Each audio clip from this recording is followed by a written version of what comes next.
Good morning, everyone. Friday, 22nd of February, 8 below. Damn, is it ever going to warm up? No area bank cap yet.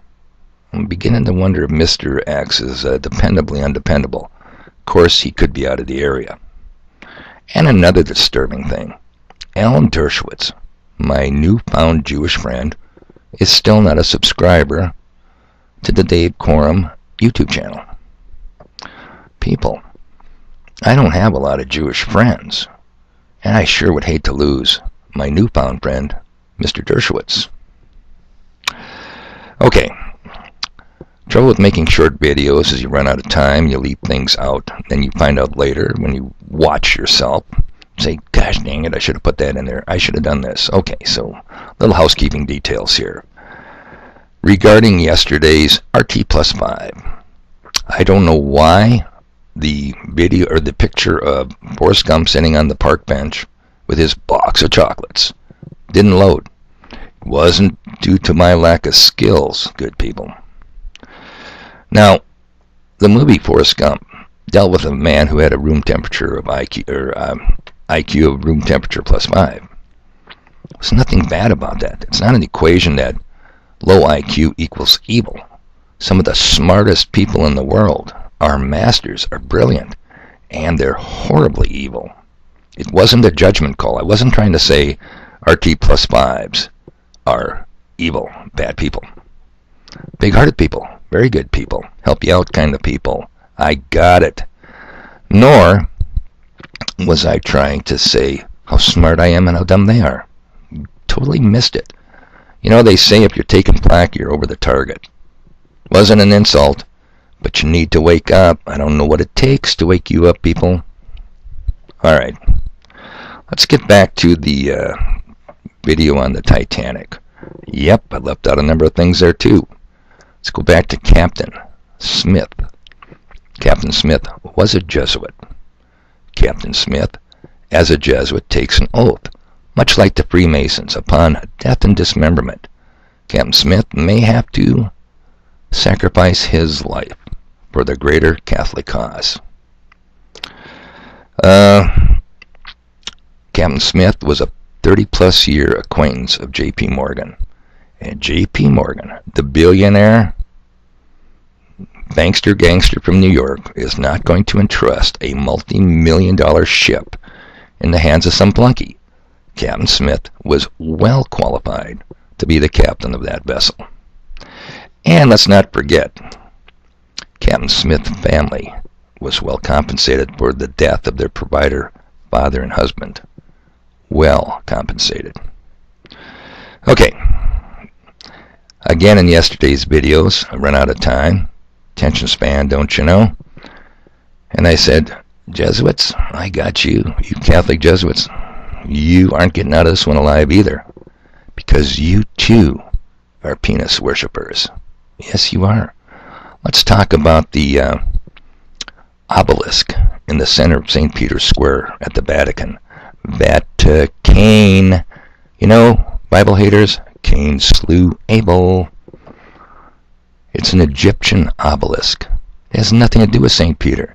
In fact, folks, I don't think St. Peter is on display there.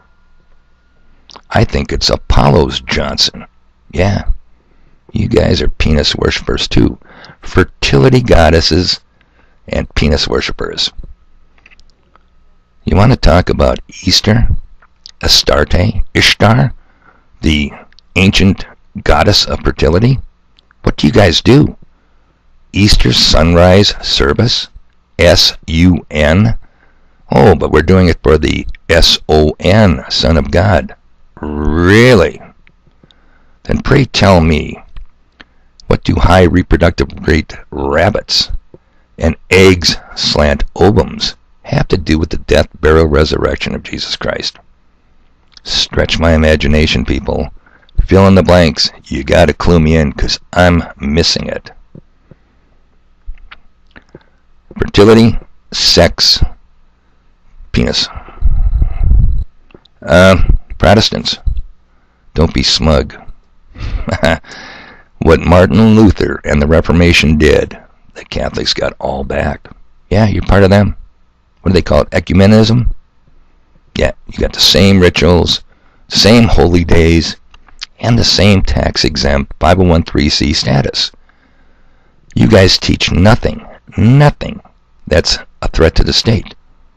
If you did, say goodbye to your tax status, tax-exempt status. Let's get to that video. Who's leaving? White flight. Who's staying? Minorities. That may be majority. Who's coming? Third world immigrants. Who's driving? Do I really have to tell you, people? The Jews. Did you look at the One Belt, One Road initiative?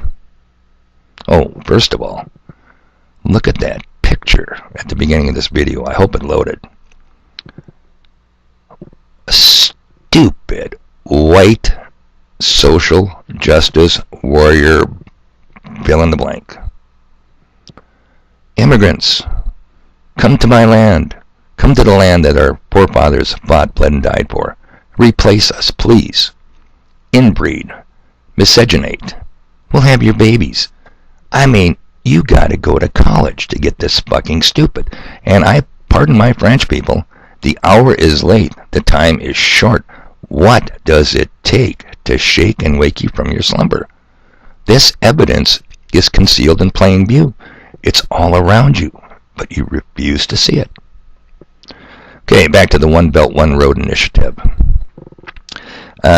Israel, China, Russia, and Iran. Iran.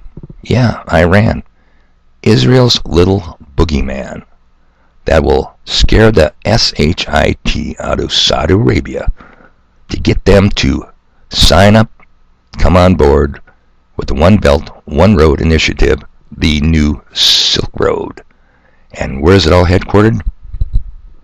Israel.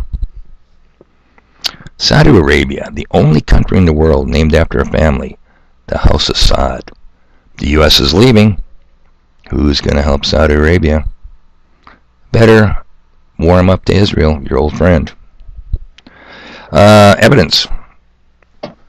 Bibi Netanyahu was bragging at the AIPAC conference last year of all the R&D and technology from Silicon Valley floating over to Israel. Yeah, I told you that. Technology transfer, Internet of Things, AI, it's all going there. 5G, Israel. China, where do you think our manufacturing went? Where do you think our manufacturing is? We are a nation of fry cooks and lawyers, people. Don't you get it? Back when I used to watch TV, there was a show called Shark Tank. And they were always saying, if they accepted the proposal, do business with me, take my deal, because I have connections in China. We can get it done in China. China. We'll produce your little yellow sponge with a smiley face on it and sell it in every Home Depot in America. And then we had Mark Cuban, that Jewish POS. What an arrogant slob. But, hey, what does he care about America? Israel will treat us like a ripe plum. They'll suck all the juice out of us, throw us to the curb. See ya. Okay, people. I'm going to leave a link to a pretty intelligent group of people. And they had an analogy today that it got me. I live in North Dakota. If you compare North Dakota to other states, we're doing pretty well. And, Illinois has got its problem. California has its problem. But we're up here in North Dakota. We're isolated, right?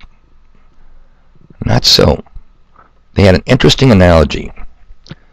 Consider a 50-story, poorly constructed skyscraper, where all 50 floors are represented by the 50 states. Now, wouldn't you have to admit that your building is only as strong as your weakest floors? That's a pretty good analogy. So you take a debt bomb, an economic collapse calamity, and you put that debt bomb up on the roof. But on several of the floors, they have their own little catastrophes. They're only explosive devices. And if you take out enough blowers, the pancake effect, North Dakotans, South Dakotans, the rectangle state people, you may be less isolated than you think. Couple blowers go, pancake effect, this thing collapses right in front of our faces. And it's due to our ignorance of the nature of coin, currency, and credit that could allow them to pull off a false flag economic calamity. National debt. It's out of hand. Ooh, stock market collapse. Endless scenarios.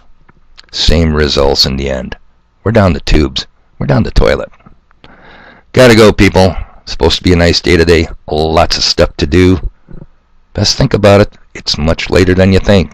You guys have a good one.